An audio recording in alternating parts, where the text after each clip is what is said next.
Много съжалявам.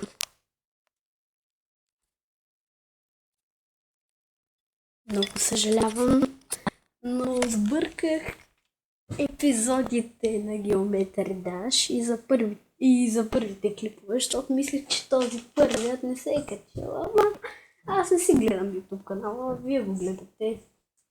Затова вижте и това видео, много съжалявам за моята грешка, в YouTube не се допускат такива грешки. С това съм начинаещ. Искам да ми се получи канала и всичко да бъде добре. Така, лайкнете клиповете ми и се абонирайте сега. Абонирайте се за още и лайкнете всички клипове. Да разберат, че ги гледат. До